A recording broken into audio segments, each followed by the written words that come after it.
సన్నతించుమా నా ప్రాణమా యేసు ప్రభుని సన్నుతించుమా ఆయన చేసిన ఉపకారములలో దేనిని మరువకుమా నా ప్రాణమా యేసు ప్రభుని సన్నుతించుమా దోషములన్నీ క్షమించినాడు పాపములన్నీ భరించినాడు దోషములన్నీ క్షమించినాడు పాపములన్నీ భరించినాడు కోపము చూపక శాపము బాపెను కోపము చూపక శాపము బాపెను కాపరి మనలగాచెనుగాదా కాపరి మనలగాచెను కాదా నా ప్రాణమా యేసు ప్రభుని సన్నుతించుమా సంకటములన్నిటిని సవరించి సమాధి నుండి విమోచించి సంకటములన్నిటిని సవరించి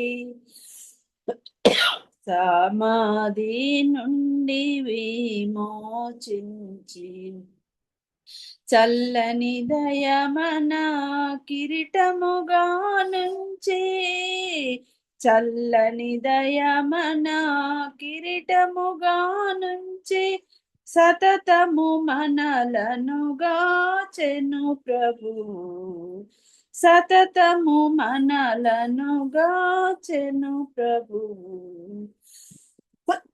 నా ప్రాణమా యేసు ప్రభుని సన్నుతించుమా నిత్యము తానే ప్రేమించువాడు సత్యము జీవము మార్గము యేసే నిత్యము తానే ప్రేమించువాడు సత్యము జీవము మార్గము యేసే అత్యధికంబౌ మన దోషములకు అత్యధికంబౌ మన దోషములకు ఆ సిలువపై నీ అశువులర్పించెను ఆ సిలువపై నీ అశువులర్పించెను నా ప్రాణమా యేసు ప్రభుని సన్నుతించుమా మరణము గెల్చి ఆరోహణమై పరమున మనకు నివాసమేర్పరచన్ మరణము గెల్చి ఆరోహణమై పరమున మనకు నివాసమేర్పరచన్ తిరిగి వచ్చి తనతో కొనిపోవును తిరిగి వచ్చి తనతో కొనిపోవును తరతరములు తన తోడానుంచును తరతరములు తన తోడానుంచును నా ప్రాణమా యేసు ప్రభుని సన్నుతించుమా ఆయన చేసిన ఉపకారములలో దేనిని మరువకుమా నా ప్రాణమా యేసు ప్రభుని సన్నుతించుమా అందరికీ మరొకసారి ఎస్తేర్ ప్రేయర్ వారియర్ గ్రూప్ లో ఉన్న వారందరికీ వందనాలు. అక్క చెప్పారు, ఆల్రెడీ పరిచయం చేశారు. ఇంతకు ముందు నేను కొన్నిసార్లు వాక్యం చెప్పాను. నా పేరు సుమలత. నేను DLCA divine light Christian assembly Hyderabad సంఘంలో ఉంటాను. మా మామగారు వేరు ఫిలిప్, వాళ్ళ పెద్ద కుమారుడు వినోద్, వాళ్ళ వైఫ్ నేను. మాకు ఇద్దరు అమ్మాయిలు, ఇద్దరు కూడా సాఫ్ట్వేర్ ఇంజనీరింగ్ చేసి జాబ్ చేస్తున్నారు. వారి వివాహాల కొరకు, వారి మంచి భవిష్యత్ కొరకు మీరందరూ ప్రార్థనలో జ్ఞాపకం చేసుకోవాలని మరొకసారి మీ అందరికీ వందనాలు తెలియజేస్తుంది. ఈరోజు మన వాక్యంలో నుంచి యోబు భార్య గురించి తెలుసుకున్నాం. అందరూ యోబు గురించి చెప్తారు, కానీ భార్య గురించి చెప్పేది ఏమి లేదు అనుకుంటారు. కానీ అందులో నేర్చుకోవాల్సినవి మనకు చాలా ఉన్నాయి. ముఖ్యంగా మనకే భార్య భర్త ఇద్దరు సమానమే కదా దేవుని దృష్టిలో. అది లోకంలో అయితే భార్య ఇంట్లోనే ఉండి వంట చేసి పెట్టాలా, ఇంటికే పరిమితం ఉంటారు. కానీ దేవుడు ఇద్దరిని సమంగానే ఈక్వాలిటీగానే చూశారు. సామెతలు 14వ అధ్యాయం 1వ వచనంలో జ్ఞానవంతురాలు తన ఇల్లు కట్టుకొనును అని, జ్ఞానవంతురాలు తన ఇల్లు కట్టుకొను అని ఉంటుంది కదా సామెత. అయితే మన లోక సామెత ఏంటంటే ఇల్లు చూసి ఇల్లాలును చూడు అని అంటారు కదా, లేదా ఇల్లాలను చూసి ఇల్లు చూడు అని ఉందా కదా. ఏముంటది చెప్పండి మీరే? ఇల్లు చూసి ఇల్లాలను చూడమంటారు. ఎందుకు అంటే ఇంటికి వస్తే ఇంటిని చూస్తూనే అర్థమైపోతుంది ఆ ఇంట్లో ఇల్లాలు ఎలా ఉంటుందో అని అన్నట్టు లోక సామెత. బైబిల్లో ఉన్న 66 గ్రంథాల్లో ఇద్దరు స్త్రీల గురించి వ్రాయించారు. ఎవరు అంటే రూతు, ఎస్తేర్ గ్రంథం. ఇల్లు అనగా కుటుంబాన్ని కట్టడంలో, ఉపదేశించడంలో, భక్తి జీవితంలో నడిపించడంలో, ఆ శిఖరాగ్రానికి చేరడంలో స్త్రీ మన పాత్ర ఎంతో ఉన్నతమైంది కదా. యేసుక్రీస్తు సేవా పరిచర్యలో అనేక మంది స్త్రీలు ఆయన అనేక మంది స్త్రీలు యేసును వెంబడించిన అని మనం బైబిల్లో చాలా అధ్యాయాల్లో చదువుకుంటూ వస్తూ ఉన్నాం కదా.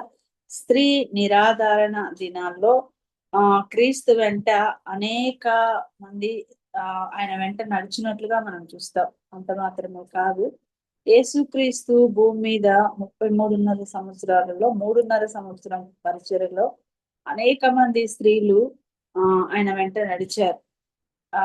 యేసుక్రీస్తు శిలువ ఘట్టంలో కూడా స్త్రీలు నిలిచారు.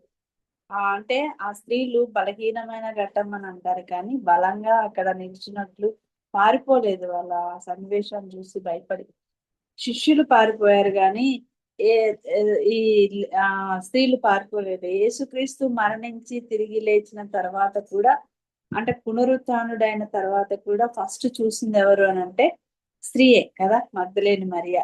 ఆ పునరుత్థాన సందేశాన్ని అందించినది కూడా స్త్రీయే. ఎవరు? ఆమెనే కదా. మరి సో పరిశుద్ధ గ్రంథంలో ఎవరు ఎక్కువ ఎవరు తక్కువ అని కాదు, కానీ అందరూ సమానమే. యోబు గ్రంథం మన పాఠ్యభాగానికి వచ్చినప్పుడు యోబు గ్రంథం 2వ అధ్యాయము 9వ వచనం. యోబు గ్రంథం 2వ అధ్యాయము 9వ వచనం.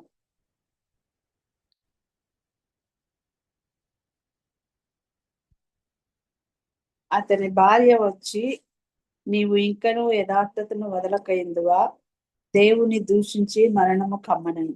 అందుకతడు, మూర్ఖురాలు మాట్లాడినట్లు నీవు మాట్లాడుచున్నావు. మనము దేవుని వలన మేలు అనుభవించుదుమా, కీడును మనము అనుభవింప తగదా అనెను. ఈ సంగతులలో ఏ విషయం అందును యోబు నోటి మాటతోనైనను పాపము చేయలేదు. అతని భార్య వచ్చి ఆయన ఏమనింది? ఇది అందరికీ తెలిసిన విషయమే, కానీ దీంట్లో దేవుడు నాకు చూపించిన సత్యాలను మేము ఉంచాలని ఇష్టపడుతున్నా. దేవుని దూషించి మరణము కమ్మనను. భర్తతో భార్య చెప్పే 3 మాటలు ఏంటిది అంటే, యథార్థతను వదిలేయండి అని చెప్తున్నారు, దేవుణ్ణి దూషించు అని చెప్తున్నారు, నీవు మరణించు అంటే హోల్ యువర్ టచ్ కదా. అంటే జీవ మరణములు దేవుని వశము మనం చదువుతాం కదా. అంటే యోబు పలికిన ఆ ఆ భార్య పలికిన మాటలు, ఆ మాటలు పలికి ఆమె చరిత్రలోనే నిలిచిపోయినట్లుగా చూస్తున్నాం మనం కదా. ఆమె యోబు భార్య, ఆ ప్రొఫైల్, ఆ యోబు గారి భార్య ఆ విధంగా అన్నప్పుడు యోబు ప్రొఫైల్ ఏంటిది అంటే దేవుని యందు భయభక్తులు గలవాడు కదా. ముందు వచనాల్లో మనం చదువుకుంటే ఆ ఆ 1వ అధ్యాయంలో ఆ ఆ ఉన్నాయి, ఫస్ట్ వచనాలలో ఉంటాయి కదా. ఆయన దేవుని యందు భయభక్తులు కలవాడని, న్యాయవంతుడని, యథార్థవంతుడని, ఈ మూడిటికి ఆపోజిట్ గా ఆమె పలికిన మాటలు మనం చూస్తున్నాం. ఈ విధంగా ఆ ఆయన పరిచయం చేస్తున్నాడు. సో భక్తిపరుడు యోబు అని కదా. యేసు క్రీస్తు దేవుడు మనందరికి కదా. అయితే లోకం అయితే if it is so about the world కదా. ఆ ఒక టీచరు ఆ భర్త అయితే భార్యను ఏమంటారు, టీచర్ అమ్మ అంటారు కదా. ఆ లాయర్ భర్త అయితే లాయర్ అమ్మ అంటారు కదా. మా ఎదురింట్లో వాళ్ళ భర్త లాయరు, వాచ్మెన్ భార్య లాయర్ అమ్మ అని పిలుస్తూ ఉంటది. అలా మన ఐడెంటిఫై అలా ఉంటది. యోబు భార్య దేవుడిచ్చిన స్థానంలో నిలబడలేకపోయినట్టుగా మనం చూస్తున్నాం. అంటే యోబు ఆస్తులు ఏంటి ఏంటి ఆ రోజుల్లో ఆయనకు ఎన్ని ఉన్నాయి? 7,000 గొర్రెలు, 3,000 ఒంటెలు, 500 జతల ఎడ్లు, 500 జతల ఆడ గాడిదలు, ఇవి ఆయన ఆస్తులు. అంతేకాదు ఆయన ఆస్తి కదా. అంటే ఇది యోబు యొక్క ఆస్తి. ఈ రోజుల్లో మనకు అలా లెక్క పెట్టరు కానీ అప్పట్లో అలా పొలాలు వాటిని లెక్క పెట్టేవాళ్ళు. ఈ రోజుల్లో అవన్నీ లేవు కానీ సిటీలలో మంచిగా చదువుకొని మనకున్న ఇల్లును, బంగారును, స్థలాలను బట్టి మనల్ని క్యాల్కులేట్ చేస్తారు. వీళ్ళంతా rich persons, poor persons, middle class అని కదా. అలనాడు అబ్రహాము, ఇస్సాకు, యాకోబుల ఆస్తి కూడా అలానే లెక్కించారు. వారికి సమానస్తుడు ఆ ఈయన యోబు గారని కూడా చెప్పుకోవచ్చు. శ్రమకాలం వచ్చిన తర్వాత ఆయన ఆ శ్రమకాలం వచ్చిన తర్వాత ఆయన 42వ అధ్యాయము 16వ వచనంలో చూస్తే, యోబు గ్రంథం 42వ అధ్యాయము 16 చివరి అధ్యాయము 16వ వచనంలో ఆయన అటు తర్వాత యోబు 140 సంవత్సరములు బ్రతికి తన కుమారులను కుమారుల కుమారులను 4 తరముల వరకు చూచెను. పిమ్మట యోబు కాలము నిండిన వృద్ధుడై మృతి చెందెను అని ఉంటది కదా. యోబు దాదాపు 45 సంవత్సరాలు కష్టాలలో నలిగిపోయాడంట. ఇన్ని సంవత్సరములు యోబు ఎంత గొప్పవాడు కదా. అందుకే యాకోబు భక్తుడు అంటారు, యోబు సహనంను మీరు ఎరుగుదురు కదా అని, భక్త యోబు అని అనొచ్చు అని అంటారు. అంటే ఖురాన్ లో ఎవరో చెప్తూ ఉంటే విన్నా, అది ఉందో లేదో నాకైతే తెలియదు, ఎవరు అంటూ ఉంటే విన్నాను నేను. యోబు గురించి ఖురాన్ లో ఉందంట. అక్కడ ఆయన పేరు అయూబ్ అని, అతనికి ఒక అందమైన భార్య ఉందని, ఆమె పేరు రహీమా అని, ఆమె గ్రేసియస్, ఆ పేరుకు అర్థమని అంటే కృప అని. ఆమె యోబును సంరక్షించి కాచి కాపాడడంలో ఈమె పాత్ర చాలా అద్భుతమైన ఉందంట. నాకైతే తెలియదు కానీ చెప్తూ ఉంటే విన్నా. కానీ యోబును సాతాను శోధించడానికి దేవుని దగ్గరకే పర్మిషన్ తెచ్చుకొని శోధిస్తే, ఆ సాతాను దేవుని దగ్గరికే వెళ్ళి యోబుని శోధించడానికి పర్మిషన్ తెచ్చుకుంటే యోబు దానికి లొంగలేదు. అప్పుడు సాతాను యోబు లొంగలేదు కాబట్టి భార్యలోకి వచ్చి శోధించాడు అని అంటారు. సో అలా అయితే యోబు 48 సంవత్సరాలు కష్టాల్లో నలిగి ఆ ఆ ఆ ఆ పడ్డ బాధలు మనం వింటాం. యాకోబు భక్తుడు అంటారు, యోబు సహనము నీవు ఎరుగుదురు, యోబు సహనమును మీరు ఎరుగుదురు కదా అని ఉంటది. చరిత్రలో తమ స్థానాన్ని నిలుపుకోలేకపోయిన యోబు భార్య. ఈమె ఎవరికి భార్య అని అంటే న్యాయవర్తనునికి భార్య, యథార్థవర్తనునికి భార్య, చెడు తనమును విసర్జించిన వారికి భార్య, దేవుని యందు భయభక్తులు కలిగిన వారికి భార్య. ఇంత మంచి క్వాలిటీస్ కలిగిన ఇతనిలోని భక్తిని, మంచిని తెలుసుకోలేదంటే ఇంకా ఏం ఏమనుకోవాలో మనకైతే తెలియదు. అది ఎవరికి వారు పరీక్ష చేసుకోవాలి. అంతేకాదు ఆయన పెద్ద ఆస్తిపరుడు. కానీ అలా అయితే ఆస్తిపరుని భార్య అని కూడా చెప్పొచ్చు. 10 మంది పిల్లలు కదా. యోబు అదృష్టవంతుడా, దురదృష్టవంతుడా అంటే భార్య చాలా అదృష్టవంతురాలు. ఊహించని మేలులు అంటే దురదృష్టంగా అన్ని జరిగాయి. ఇప్పుడు చెప్పుకుందాం, భార్య దొరికిన వానికి మేలు దొరుకును కదా. యోబుకు మేలు దొరికిందా, తేలు దొరికిందా? ఒకసారి మా మామ ఎక్కడో పెళ్లిలో అలా చెప్తే, ఏంటి మామ అలా చెప్పినావు అంటే, ఇప్పుడు పిల్లలు అలానే ఉన్నారమ్మా, అందుకని జాగ్రత్తగా ఉండాలని అలా చెప్పానన్నారు. అంటే బంధువుల పెళ్లిలోనే. అంటే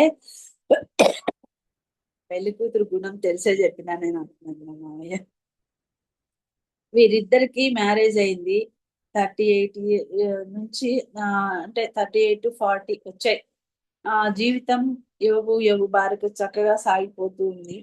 భూమి మీద తూర్పు దేశాలలోనే ఊహించని విపత్తు జరిగింది ఆ కాలంలో. యోబు గొప్పవారు, ఇతని వంటి వారు ఎవరు లేరు అని ఉన్నారు కదా. అంతేకాదు యోబు సేనల్లో కూడా రాజు లాంటి వారు. అంటే యోబు తెలియకుండా ఏ ఇంట్లో అయినా ఏం చేయడానికి వీలు లేదు. ఎందుకంటే ఆయన రాజు, సేనల్లో అధిపతి కదా. యోబు గారు వస్తూ ఉంటే ఆ దేశాల్లో, ఆ ప్రాంతాల్లో మహారాజు వచ్చినట్లుంది అని అంటూ ఉంటారంట. అంటే వ్యక్తి అటువంటి వ్యక్తి భార్య ఈమె. ఇలా ఉండగా అపవాది భూమి మీద తిరుగుతూ తిరుగుతూ ఒకసారి పరలోకం చేరాడంట. ఎందుకు చూద్దామని. దేవుడు ఆ సాతాన్ని చూసి, ఎక్కడి నుంచి వచ్చావు నువ్వు అని అడిగితే, భూమి మీద ఇటు అటు తిరుగులాడుచూ వచ్చాను అనగానే, అయితే నీకు నా సేవకుడు యోబు కనిపించాడా అని యేసు ప్రభు సాతాను అడిగితే, సాతాను భూమి అనగానే దేవునికి ఎవరు గుర్తొచ్చారు? యోబు గుర్తొచ్చి, ఎందుకు యోబు లాంటి వ్యక్తి భూమి మీద మరొకరు లేరు అని అన్నా అంటే, అలా అయితే ఇప్పుడు మనం చెప్పుకున్న ఈ ఎస్తేర్ గ్రూప్ లో, లేదా ఎవరి సంఘాల్లో, కుటుంబాల్లో, సంఘాల్లో అంటే సాతాను వారి మీద దేవుని దగ్గరికి వెళ్ళి, దేవుడు మన గురించి అడిగితే వారు మీ వారు కాదు, నా సంబంధులు అని సాతాను అని అంటే, ఇంకా మనం సంఘంలో ఉండడం వేస్ట్ కదా. అంటే ఒక గుండెల్లో ఒక గుణపం పొడిచినట్లుగా అవుతుంది కదా. ఇలా ఆ వాక్యం, ప్రార్థన, పాటలు ఇవన్నీ వేస్టే. అప్పుడు అంటాడు సాతాను దేవునితో, నీవు యోబును పిచ్చి పిచ్చిగా దీవించావు, వాటి చుట్టూ కంచె వేశావు కనుక భక్తిగా ఉన్నాడు, అందుకే నీకు యోబు మంచిగా కనిపిస్తున్నాడు అంటే, అవన్నీ యోబు దగ్గర ఉండి వాటన్నిటినీ నీవు యోబు దగ్గర నుంచి తీసేస్తే దేవుడు యోబును శోధించడానికి అపవాదికి అవకాశం ఇచ్చాడు. అందుకనే అంటే అపవాదికి అవకాశం ఇచ్చింది ఎవరు అంటే దేవుడే. దేవుని అనుమతి లేకుండా సాతాను మీ మీద, మన మీద, మనందరి మీద రాడు. దేవుడు అనుమతిస్తేనే వస్తాడు. అంటే 3 అంచుల భద్రత, 2 అంచుల కాపుదల దేవుడు మన బిడ్డల చుట్టూ వేశాడు అని యోబు గ్రంథం సెలవిస్తుంది. ఆ కంచె లేకపోతే నీవు నేను ఇప్పుడు ఇలా కూర్చొని ఈ వాక్యాన్ని వినలేం, చెప్పుకోలేం, మనకు రాదు. దేవుని పరిశుద్ధాత్మ మనలో ఆ కంచె ఉండబట్టే మనం ఇలా ఉండగలం కదా. ఇదంతా పరలోకంలో జరుగుతూ ఉంది, కానీ ఇదంతా భూమి మీద ఉన్న యోబుకు తెలియదు. ఇదంతా తన గురించి పరలోకంలో ఒక డిబేట్ జరుగుతుందని యోబు గారికి తెలియదు. దేవుని అనుమతి తీసుకొనే ఆయన సాతాను వచ్చినట్లుగా యోబుకు తెలియదు. యోబుకు వెంటనే ఆస్తులు పోయాయి. ఆ తర్వాత యోబు గారు అనుకున్నదంతా తారుమారైపోయింది. బిడ్డలందరూ చనిపోయారు. అంత మాత్రమే కాదు, దేవుడు మళ్ళీ సాతాను అనుమతించి యోబును శోధించడానికి శరీరం కురుపులమయమైంది. ఇదంతా యోబుకు తెలియదు. మనమైతే ఒక పాట గుర్తొస్తుంది, అంటే ఎన్ని తలచినా ఏది అడిగినా జరిగేది నీ చిత్తమే ప్రభువా అనే పాట ఉంది కదా. పాట ప్రకారం అయితే, ప్రభువా మేమేది అనుకున్నామే, మేమేది అడిగామో అది నీవు నాకు ఇవ్వలేదు కాబట్టి నేను నీ సన్నిధికి రాను, నేను ఇంతగా ప్రార్థిస్తే నువ్వు నాకు జవాబు ఇయ్యలేదు అనే వాళ్ళు కూడా లేకపోలేదు కదా. ఒక పాట పాడే ముందు దానిలోని అర్థాలను తెలుసుకుని పాడాలి అని ఇంతకుముందు ఒక సేవకుడు ఆ మెసేజ్లు చెప్తూ ఉంటే విన్నా. దాన్ని ఆ అర్థం మీనింగ్ కనుక్కొని పాడాలి అని. అంటే యోబు లాగా ఏది జరిగినా ఏం చేసినా ఆయన చిత్తమే అనేలాగా మన జీవితాలు ఉండాలి. మనం కూడా యోబుకు అంటాడు భార్యతో, అమ్మా ఒక రోజులో 10 మంది బిడ్డల శవాలు శిథిలాల మధ్య పడి చనిపోయారు. ఆ తల్లికి ఎలా ఉంటుంది కదా. ఒక్కరు చనిపోతేనే మన కుటుంబంలో ఎన్నో రోజులు మర్చిపోలేం. ఎంతో వేదన, ఎంతో బాధ, ఆ జ్ఞాపకాలు కదా. 7 మంది కొడుకులు, 3 కుమార్తెలు. ఆ టైంలో ఆ తల్లి గుండెలు అవిసిపోయేలా ఏడ్చి ఉంటుంది కదా. పరిగెత్తుకొని ఆమె భర్త దగ్గరకు చెప్పడానికి వచ్చేసింది ఆదరణ కోసం కదా. ఇంకా పని వాళ్ళు ఎంతమంది చనిపోయారో తెలియదు. కానీ అప్పటికే యోబు గారు గుండు చేసుకొని బూడిద పూసుకొని గోనెపట్ట మీద కూర్చుని పాట పాడుతున్నాడు. ఏమని? దేవునికే స్తోత్రము అని. గానం చేయటి దేవునికే స్తోత్రము, గానం చేయటి మంచిది అనే పాట పాడినట్టుగా చూస్తున్నాం. యెహోవా ఇచ్చెను, యెహోవా తీసుకొనెను. అంటే ఆయన నామానికి మహిమ కలుగును గాక అని చెప్పినట్లుగా మనం చూస్తున్నాం. ఆ సమయంలో భార్యకు గుండెలు అవిసిపోయేంత ఆ ఏడుపు కూడా వచ్చిన్నదేమో. ఆ నీళ్లు కూడా ఆవిరైపోయి ఉంటాయేమో ఏడ్చి కదా. ఎలా ఉంటుంది? ఆమె మాట్లాడడానికి ఏమి లేదు ఆ సమయంలో. కానీ యోబు భార్య మాట్లాడిన మాటలు ఒకే ఒక వాక్యం ఏంటిదంటే, నీవు ఇంకను యథార్థత వదలక ఇందువా, దేవుని దూషించి మరణము కమ్మనని. ఈ మాటకు యోబు జవాబు ఏం చెప్పారంటే, మూర్ఖురాలు మాట్లాడినట్టు నీవు మాట్లాడుచున్నావు. మనము దేవుని వలన మేలు కీడును అనుభవించ తగదా అన్నట్లుగా చూస్తున్నాం. ఆయన మాటలకు ఈమె మాటలకు చాలా తేడా ఉంది కదా. మాటలతో ఆమె అంత అపశృతి చెంది, ఆమె మాటలు అపశృతి చెందిన మాటలుగా ఆమె ఉన్నాయి. 12వ వచనంలో మాటలతో జవాబు శుద్ధి చేసి చెప్పిన మాటలు. దేవుని తట్టు తిరుగువారు బాధింపబడిన వాడు. అయితే యోబు ఒక భాష తెలుసు. ఎందుకంటే పరిస్థితులు ఎలా ఉన్నా, పరిస్థితులు ఏవైనా దేవుని తట్టు తిరుగుట తెలుసు. అందుకే ఈయన భక్త యోబు అని అనొచ్చు. దేవుడు తన చేతులతో చంపిన, ఎన్ని పరిస్థితులతో తనను నలిపివేసిన, కష్టాలు ఇచ్చినా తన్ని యథార్థంగా ఉంటా. అంతేకాదు ఈ మాటల్లో ఒక్క మాట ద్వారానైనా పాపం చేయలేదు, దేవుని దూషించలేదని దేవుడే యోగుని గురించి ఒక స్టేట్మెంట్ ఇచ్చారు కదా. సో ఇంత భక్తిపరుని భార్య భర్తతో అంటున్న మాట, ఇంకను యథార్థతను వదలక ఉండువా అంటే దాన్ని వదిలి దేవుని దూషించి మరణించు అంటుంది కదా. ఇది ఇది అక్కడ ఆమె స్టేట్మెంట్. ఎందుకు అలా అంది చూద్దామంటే, యోగు పడిన బాధలు, శ్రమలు ఎలాంటివంటే ఆ రెఫరెన్స్ మీరు వీలైతే చూసి చదవండి. తీసిన వాళ్ళ 2వ అధ్యాయము. ఆయన పడిన శ్రమలు అక్కడక్కడ ఉన్నాయి, చదువుకుందాం. 2వ అధ్యాయము 7వ వచనం. 2వ అధ్యాయం 7వ వచనం. కాబట్టి అపవాది యెహోవా సన్నిధి నుండి బయలు వెళ్లి అరికాలు మొదలుకొని నడినెత్తి వరకు బాధగల కురుపులతో యోబును మొత్తెను. అతడు ఒళ్ళు గోకుకొనుటకై చిల్ల పెంకు తీసుకుని బూడిదలో కూర్చుండగా అతని భార్య వచ్చి, చాలు ఒళ్ళంతా కురుపులు, అరికాలు మొదలుకొని నన్నెత్తి వరకు బాధలు. 3వ అధ్యాయం 24వ వచనంలో, 3వ అధ్యాయం 24వ వచనం. భోజనమునకు మారుగా నాకు నిట్టూర్పు కలుగుచున్నది, నా మొర్రలు నీళ్ల వలె ప్రవహించుచున్నవి. చాలు, తిండి తినాలనిపించలేదు, నిట్టూర్పు కదా. అదే 3వ అధ్యాయం 25వ వచనంలో కూడా, ఏది రాకూడదు అనుకున్నానో అదే వచ్చింది కదా. బహుగా భయపడుతున్నా అదే నాకు సంభవించుచున్నది. 7వ అధ్యాయము 4వ వచనంలో, 7వ అధ్యాయం 4వ వచనంలో, నేను పండుకున్నప్పటికీ ఎప్పుడు లేచదునా, రాత్రి ఎప్పుడు గతించునా అని అనుకుంటున్నా. తెల్లవారు వరకు ఇటు అటు పొరలొచ్చు ఆయాస పడుతున్నా. పండుకుంటే నిద్ర పట్టట్లేదంట, రోదన.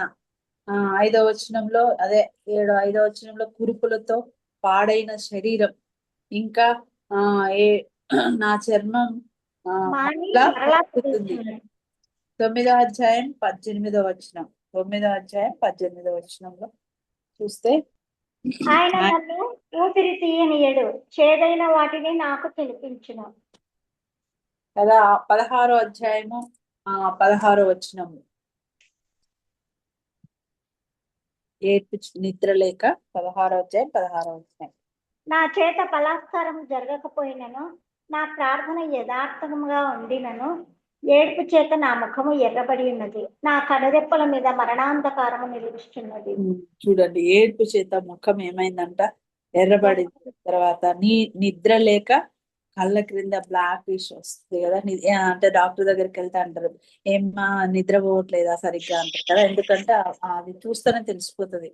సో 19-20లో వెయిట్ లాస్ అయిపోయిండు, బలహీనమైన స్థితిలో ఉన్నాడు. 19-20 వచనంలో చూస్తే ఆయన ఎముకలు తర్వాత వచ్చిన వారు వారి మీద పడిన శిక్షను చూచి విస్మయమొందుదురు, పూర్వం ఉండిన వారు దానిని చూచి దిగులు పడుదురు.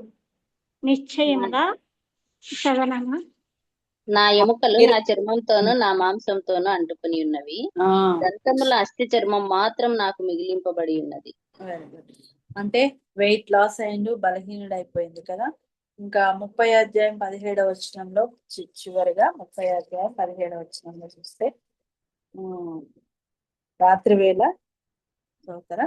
రాత్రి వేళను నా ఎముకలు నాలో విరుగగొట్టబడినట్లున్నవి, నన్ను బాధించు నొప్పులు నిద్రపోవు. అంటే బాడీ పెయిన్స్, ఒళ్ళు నొప్పులు, ఎన్ని బాధలు కదా. మనం చదువుకున్న దాంట్లో ఎన్ని మాటలు ఉన్నాయి కదా. 2వ అధ్యాయం 7వ వచనంలో అరికాలు మొదలుకొని నడినెత్తి వరకు ఆయనకు నిట్టూర్పు కదా, బాధ. 8వ వచనంలో ఒళ్ళంతా కురుపులు. తర్వాత 24వ వచనంలో తిండి తినాలనిపించట్లేదు, నిట్టూర్పు. తర్వాత 23-25లో ఏది రాకూడదు అనుకున్నాడో అదే వచ్చింది కదా. 7వ అధ్యాయం 4వ వచనంలో పండుకుంటే నిద్ర పట్టట్లేదు, రోదన, బాధ. తర్వాత 5వ వచనంలో కురుపులతో పాడైన శరీరం. తర్వాత 19-18లో ఊపిరి తీసుకోవడం కష్టంగా ఉంది కదా. మరి 16-16లో ఏడ్పు చేత ముఖం ఎర్రబడింది, నిద్ర లేక కళ్ళ కింద బ్లాకిష్ అయిపోయింది. తర్వాత 19వ అధ్యాయం 20వ వచనంలో వెయిట్ లాస్ అయిపోయాడు, బలహీనుడు అయిపోయాడు. 30వ అధ్యాయం 17వ వచనంలో బాడీ పెయిన్స్, ఒళ్ళు నొప్పులు, ఇన్ని బాధలు. అందరూ చనిపోయిన భార్యను దేవుడిచ్చాడు కదా. అంటే ఆ పడుతున్న బాధల్లో సగం భార్యది కదా. నేనున్నాను బాధల్లో అని భర్తను ఆమె ఓదార్చలేకపోయింది. ఇవన్నీ ఎందుకు చదివించానంటే, భార్యను తీసుకోలేదు దేవుడు, భార్యను ఉంచాడు. అప్పుడు ఆమె స్థానం ఏంటిది అని అంటే, ఆ బాధల్లో నేనున్నాను, మీరు భయపడకండి, నేను చూసుకుంటాను అని చెప్పలేకపోయింది ఆమె. అంటే ఆదరించలేకపోయింది. భర్తకు భార్య సగ భాగం కదా. భార్య గురించి చెప్తే ఈమెకు దేవుడిచ్చిన స్థానంలో ఆమె నిలబడలేకపోయినట్లుగా చూస్తున్నాం. మన ప్రక్కటేముక కదా మనం. మరి మన భర్తలతో మనం ఎలా ఉన్నాం? ఏదైనా అన్ని బాగున్నప్పుడు బాగు చూసుకుంటున్నామా? వాళ్ళ పరిస్థితి బాగాలేనప్పుడు అడ్డుగా నిలుస్తున్నామా? వాళ్ళకి సహాయకారిగా ఉన్నామా లేదా అని మనల్ని పరీక్ష చేసుకోవాలి. మా భర్తకి 2 సార్లు యాక్సిడెంట్ అయింది. ఒకసారి 4 రిబ్స్ ఫ్రాక్చర్ అయినాయి, కాలర్ బోన్ ఫ్రాక్చర్ అయింది. కానీ డాక్టర్ సర్జరీ లేకుండా, ఆయన అందులోనే మెడికల్ డిపార్ట్మెంట్ లో పనిచేస్తారు కాబట్టి ఆ డాక్టరు ఆ బాధను భరించలేక ఆయన అన్నారు, నేను అడ్మిట్ అవుతాను సార్ అంటే, అడ్మిట్ అయితే పడుకుంటే రిబ్స్ ఊపిరి పీల్చుకోలేవయ్యా, అక్కడ నిన్ను హాస్పిటలైజ్డ్ అయిపోతే ఖచ్చితంగా వాళ్ళు బెడ్ లోనే పడుకోబెడతారు. అదే నువ్వు ఇంట్లో ఉంటే నీవు కూర్చొని ఒక యాంగిల్లో కూర్చుంటే నీకు ఆక్సిజన్ తీసుకునే విషయంలో నీకు బాగా ఇబ్బంది పడతావు, ఊపిరి పీల్చుకోలేవు, పడుకుంటే ఎక్కువ అవుతుంది అన్నప్పుడు ఆయన ఒకే యాంగిల్లో అప్పుడు 16 days డే అండ్ నైట్ అలానే కూర్చొని ఉన్నారు. అంటే పడుకోవడానికి రాదు, పడుకుంటే ఆయాసం.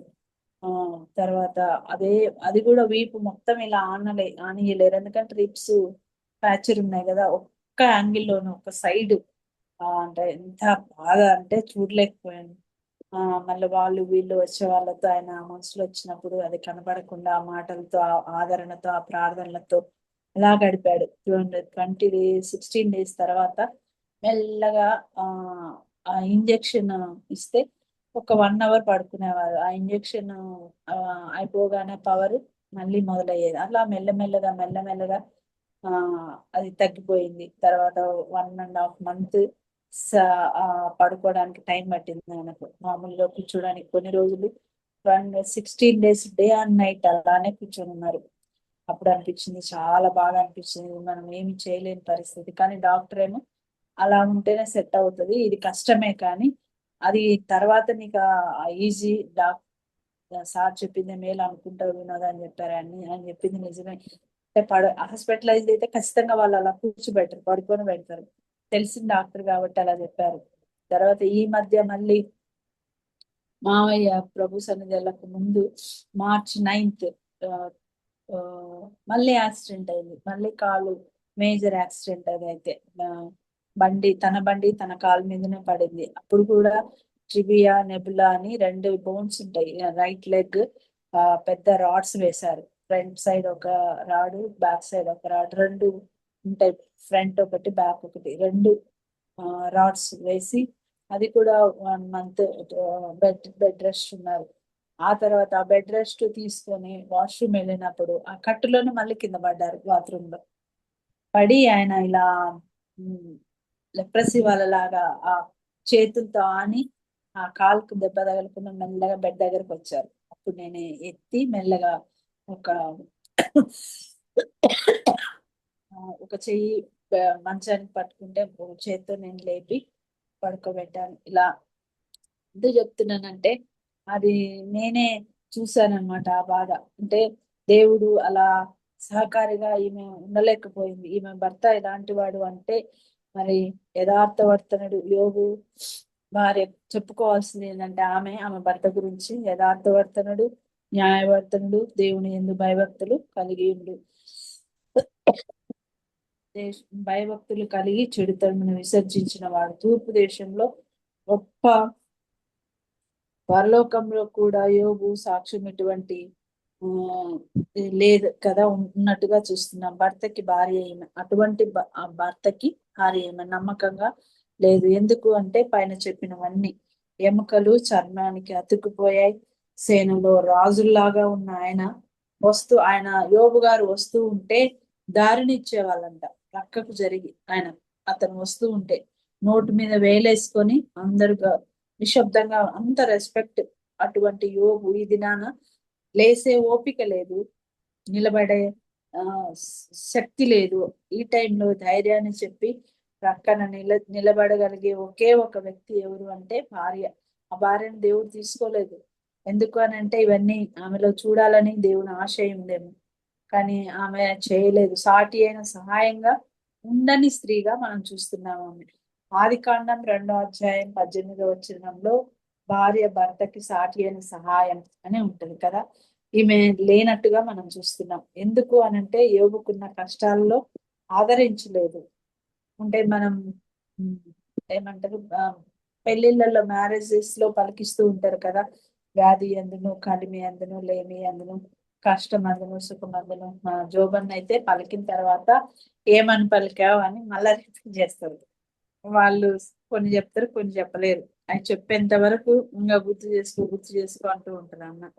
అంటే కదా, మరి ఈమె అలా లేదు కాబట్టి యోబుకు భార్య దొరికింది, కానీ భార్య దొరికిన వానికి మేలు కలిగినంటే ఇక్కడైతే తేలు దొరికినట్టే అని చెప్పగలం. భక్తి లేని స్త్రీగా చూస్తున్నాం. భక్తి జీవితంలో ఆమెకు లోతు, ఆ భక్తి లోతు ఆమె తెలుసుకోలేకపోయింది. ఎందుకు అని అంటే యోబు గురించి ఆ ఎంత భక్తిపరుడు అంటున్నా దేవుడు కదా, మరి ఈయన చెప్పలేకపోతే నా సేవకుడైన యోబు అంటున్నారు. పరిస్థితులు అర్థం కాకపోయినా భర్తను చూసి దైవికంగా లోతుగా కొంతలో కొంతైనా అడుగుజాడలు ఉండాల్సింది. కానీ అలా లేకపోగా పైగా నీవు భర్తను ఆమన్న మాట ఏంటిదంటే నీవు దేవుని దూషించి చనిపో. అది అది అక్కడ హైలైట్ అయింది. ఆమె అనకూడని మాట కదా. ఇన్ని రోగాలు వచ్చినా నిన్ను నేను చూడలేను, చనిపో మంచిది అంటుంది ఆమె కదా. కుమారులు కూతుర్లు కలిసి విందు చేసుకున్నప్పుడు దేవుణ్ణి దూషించారు, మనం ఒక్కరి కోసం దహన బలి ప్రార్థన చేసినట్టుగా చూస్తున్నాం. ఇంత భక్తిని చేస్తున్న భర్తను చూసి ఆమె నేర్చుకోలేదు. 1వ అధ్యాయం 5వ వచనంలో ఆమె ఏమంటుంది కదా, పరిస్థితులను అర్థం చేసుకోని స్త్రీగా చూస్తున్నాం, చేసుకోని భార్యగా చూస్తున్నాం. దేవుని నుండి మేలు కోరుచున్న స్త్రీ కదా. 1వ అధ్యాయం 10వ వచనంలో చూస్తే ఆమె ఏమనింది, నీవు అతనికి అతని ఇంటి వారికి అతనికి కలిగిన సమస్తమునకును చుట్టూ కంచె వేస్తీవి కదా. నీవు అతని చేతి పనిని దీవించుట చేత అతని ఆస్తి దేశంలో బహుగా విస్తరించి ఉన్నది. అంటే దేవుడు అన్నిట్లో ఏది తీసేసినా భర్తను దూషించి దేవుణ్ణి నువ్వు దేవుణ్ణి దూషించు మరణించు అంటుంది. కానీ యోబు అంటున్నాడు తన భార్యను కలుపుకొని మనము అంటున్నాడు కదా. దేవుని నుంచి మేలే అనుభవించాల, మేలే కీడు అనుభవించతగదా అని అంటున్నట్టుగా చూస్తున్నాం. అయితే అమ్మ ఇప్పటి వరకు మేలు చేశారు కదా, కష్టాలు వచ్చాయి, వాటిని కూడా మనము కలుపుకొని, ఆయన భార్యతో అంటున్న మాట, ఇప్పటి వరకు మేలు చేశారు కదా, కష్టాలు వచ్చాయి కదా, వాటిని కూడా మనము కలుపుకొని అనుభవిద్దాం అంటున్నాడు యోబు ఆమెతో, భార్యతో. భార్యను ఎంతగా మంచిగా సంబోధిస్తున్నారో చూడండి, అమ్మ అని పిలుస్తున్నారు. పరిస్థితులలో దేవుని హస్తం చూడని భార్య, అంటే దేవుని హస్తాన్ని చూచిన యోబు ఆయన చూశాడు కానీ ఆమె చూడట్లేదు. హియర్ ఐ యామ్, నేనున్నాను అంటున్నాడు దేవుడు కదా. ధైర్యము పుట్టించు భక్తిని చేయాలి స్త్రీ. ఆమె ధైర్యము పుట్టించు భక్తిని ఆమె ఆ భక్తిని చూడలేకపోయింది, ఆ భక్తిని ఆమెలో రాణించుకోలేకపోయింది. యోబు భక్తి యోబుకు ధైర్యాన్ని ఇచ్చింది, కానీ భక్తి లేని భార్యకు ధైర్యం లేదు, ధైర్యం పుట్టించలేదు. సాతానుకు యోబు ఎంత ట్రై చేసినా లోబడలేదు, కానీ తన భార్య ద్వారా వచ్చి ఊడు వేసిన సాతాను, అంటే ఆమె అపవాదికి చోటిచ్చిన స్త్రీగా చూస్తున్నాం. యాకోబు 4:7 ఒకసారి చూద్దామా. అపవాదిని ఎదిరించుడు వాడి మీద నుంచి తొలగిపోను అని అంటుంది అక్కడ. యాకోబు 4:7. కాబట్టి దేవునికి లోబడి అపవాదిని ఎదిరించుడి, అప్పుడు వాడు మీ యొద్ద నుండి పారిపోవును. అపవాదిని ఎదిరించాలంటే 4:4 కూడా ఒకసారి చదవండి. వ్యభిచారులారా, ఈ లోక స్నేహము దేవునితో వైరమని మీరు ఎరుగరా? కాబట్టి ఎవడు ఈ లోకంతో స్నేహం చేయగలనో వాడు దేవునికి శత్రువగును. అంటే అపవాదిని మనం ఎదిరిస్తే అది మన నుంచి, మరి యోబు గారు ఎదిరించారు కదా, అందుకు దేవుని దగ్గర సాతాను పర్మిషన్ తెచ్చుకుంటేనే యోబు సాతాను లొంగలేదు, కానీ భార్య అయితే లొంగినట్టుగా చూస్తున్నాం. అబిగైలు పనికి మాలిన, అబిగైలు ఎంత మంచిదో భర్త పనికి మాలిన వాడిగా మనం చూస్తున్నాం. అటువంటి భర్త కోసం ఆమె దావీదు పాదాల మీద పడినట్టుగా చూస్తున్నాం కదా.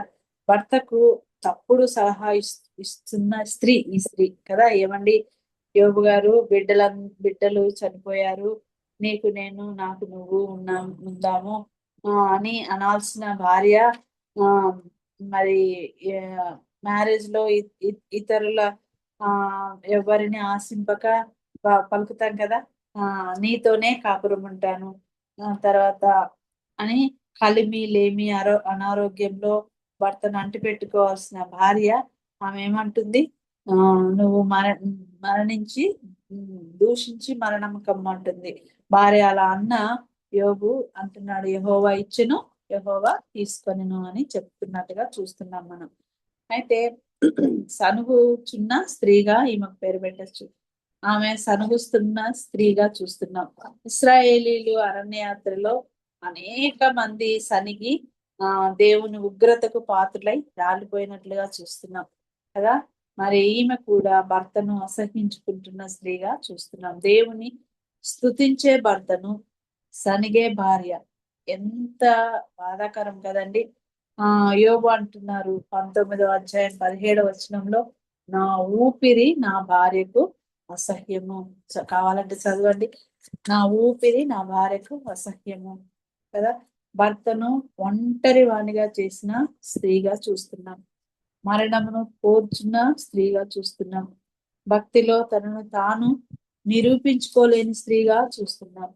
యోబు యథార్థతను నిరూపించుకున్నారు. ఎలా అంటే యోబు ఆదర్శవంతుడై ఆ ఆదర్శవంతుడైన భర్తగా చూస్తున్నాం కదా. ఆ యోబు ఆదర్శమైన భర్తగా చూస్తున్నాం. తర్వాత ఆయన ఆదర్శప్రాయుడైన స్నేహితుడుగా చూస్తున్నాం. ఆదర్శప్రాయుడైన బిజినెస్ మ్యాన్ గా చూస్తున్నాం కదా. ఇన్ని క్వాలిటీస్ ఆయనలో ఉన్నాయి. యోబు భక్తిలో ఆదర్శం. ఒక తండ్రిగా పిల్లల కొరకు దహన బలిని అర్పించే విషయంలో ఆదర్శంగా చూస్తున్నాం. భార్యని ఒక్క విషయంలో కూడా ఆయన దూషించని భర్త కదా, ఆదర్శం. తన ఫ్రెండ్స్ ఇబ్బంది పెట్టినా ఆయన ఒక్క మాట అనకుండా వారిని క్షేమం కోసం చూస్తున్నట్టుగా చూస్తున్నాం. దేవుని సమృద్ధిలో తన స్నేహితుల దేవుని ఆ స్నేహితుల కోసం దేవుని సన్నిధిలో ప్రార్థించిన వాళ్ళుగా ఆ స్నేహితుల ఆదర్శ ప్రాయునిగా చూస్తున్నాం. ఇన్ని ఆస్తులు కలిగిన వాటిని దేవుని చేత దీవించడానికి అతడు చేసిన వ్యాపార విషయంలో యోబు ఆదర్శం. ఇన్ని క్వాలిటీస్ ఉన్న ఆ ఆదర్శాలు కలిగిన భర్తకు ఏ ఆదర్శాలు లేని ఏ ఏ ఏది భక్తి నేర్చుకొని భార్యగా చూస్తున్నాం. అందుకే ఈమె చరిత్రలోనే ఒక హెచ్చరికగా మిగిలిపోయిన భార్య. ఆ హెచ్చరిక ఏంటిది అని అంటే, మనం అన్ని కలిసి వచ్చినప్పుడు, అన్ని సమృద్ధిగా ఉన్నప్పుడు, ఏమి తక్కువ లేనప్పుడు భక్తి చూపించడం పెద్ద గొప్ప ఏం కాదు కదా. మనకు అన్ని ఉన్నప్పుడు, అన్ని కలిసి వచ్చినప్పుడు ప్రార్థనకు వెళ్ళడం, దేవుని సన్నిధికి వెళ్ళడం అది మామూలే. కానీ అలా ఉండొద్దని కాదు. కానీ మన భక్తి ఎప్పుడు బయటపడుతుందంటే లేమిలో, కష్టాల్లో, బాధలో, వేదనలో, అనారోగ్య సమస్యల్లో, పరిస్థితుల్లో, నష్టాల్లో, ఒక్క మాటలో చెప్పాలంటే మన జీవిత తుఫానుల్లో భక్తిలో నిన్ను నీవు మనందరము మనము నిరూపించుకునే వారుగా మనం ఉండాలి. అదే భక్తి జీవితం కదా. ఏదన్నా కష్టం వచ్చినప్పుడు దేవుడు నాకే ఎందుకు వచ్చింది, మాకే ఎందుకు పెట్టాడు, మేము ప్రార్థన చేస్తాం, దేవునికి అన్ని ఇస్తాం, దేవుని సన్నిధికి అన్ని కూడికలకి వెళ్తాం, మాకేనా ఇది రావాల్సింది అని మనం అనకూడదు.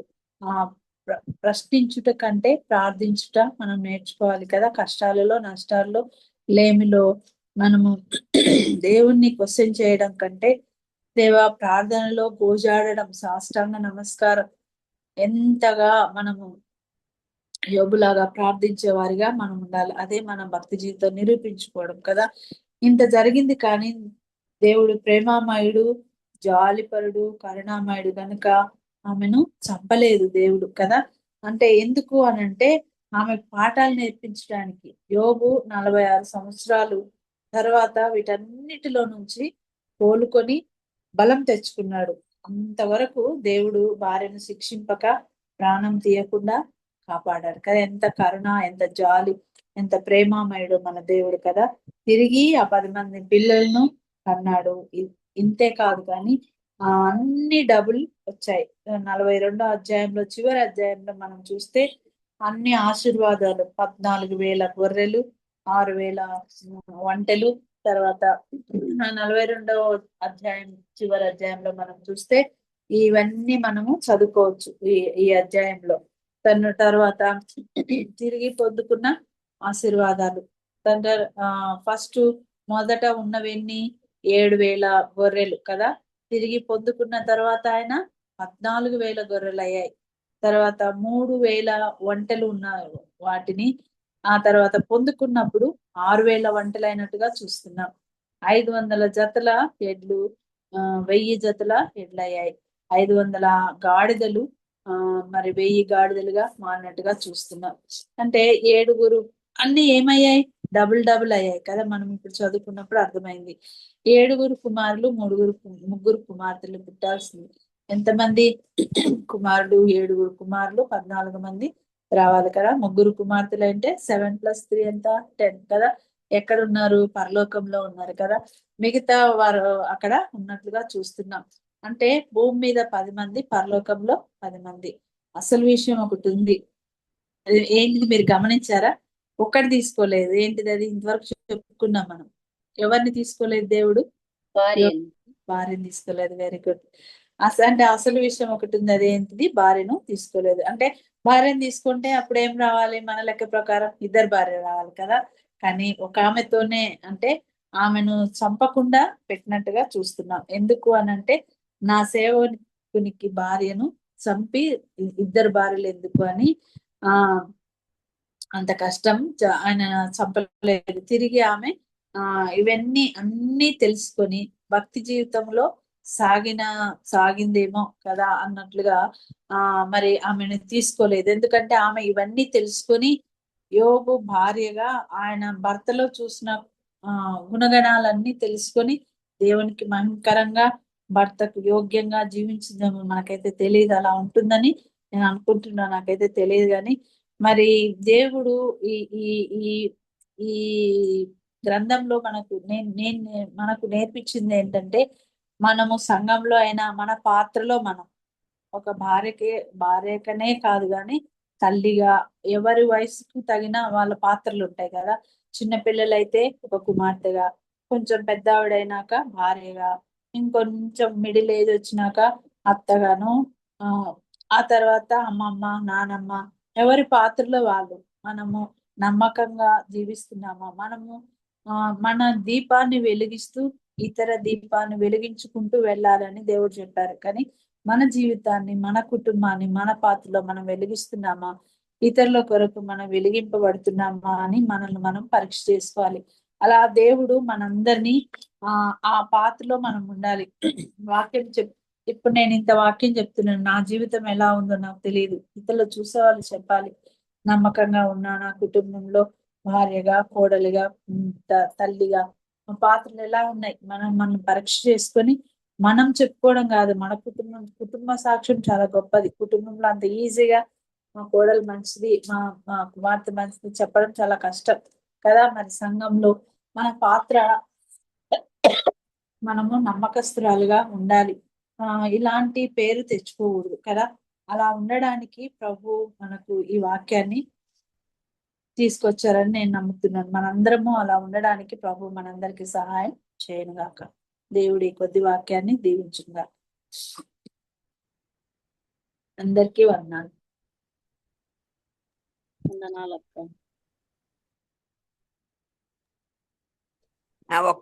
ఒక సంగతి అండి, ఒక మాట అడుగుతాను. ఎన్ని సంవత్సరాలు అలాగ బాధపడ్డాడో యోబు తెలుసా అండి?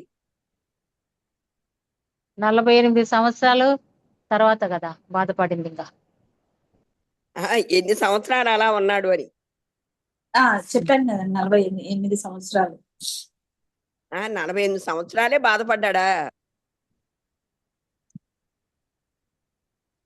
సిస్టర్ సుమలత అంటే సిస్టర్ క్వశ్చన్ అడుగుతున్నారు చూడు. వందనాలు. అని లెక్కలు వేసుకున్నప్పుడు అలా ఆయన బ్రతికిన జీవితం అంతే ఉంది కదా అంటే యోబు 140 సంవత్సరములు బ్రతికిన అంటే ఇంచుమించు ఆ కష్టాలలో ఆయన అన్ని బాధలు అనుభవించాడు. తిరిగి పొందుకున్నాడు కదా. దేవుడు మళ్ళీ అన్ని ఇచ్చారు కదా.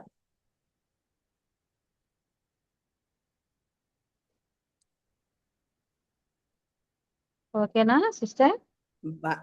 అంటే బాధలు ఎన్ని సంవత్సరాలు బాధపడ్డా అని దానికోసం ఆలోచించాను నేను. అందుకని 48 సంవత్సరాలు అంటే ఓకే సిస్టర్. సిస్టర్ సుమలత గారికి ప్రభు నామమును బట్టి ఎస్తేర్ ప్రేయర్ వ్యారియర్ గ్రూప్ తరఫున వందనములు చెల్లిస్తుంటాను. యోబు భార్యను గురించి చాలా ముఖ్యమైనటువంటి అంశాలు మీరు వివరించారు సిస్టర్.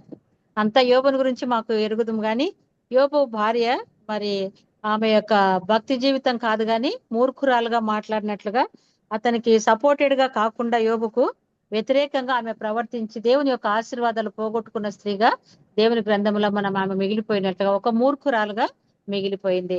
కాబట్టి ఈనాడు భార్యాభర్తలు మరి సేవలో ప్రయాణం చేసేటప్పుడు కొన్ని ఆటంకాలు భార్య ద్వారా వస్తాయి, కొంతమందికి భర్త ద్వారా కూడా ఆటంకాలు కలుగుతూ ఉంటాయి. కాబట్టి ఇక్కడ యోబు ఒక ఆస్తిపరుడు, యథార్థవంతుడు, దేవుని యందు భయభక్తులు గలవాడు.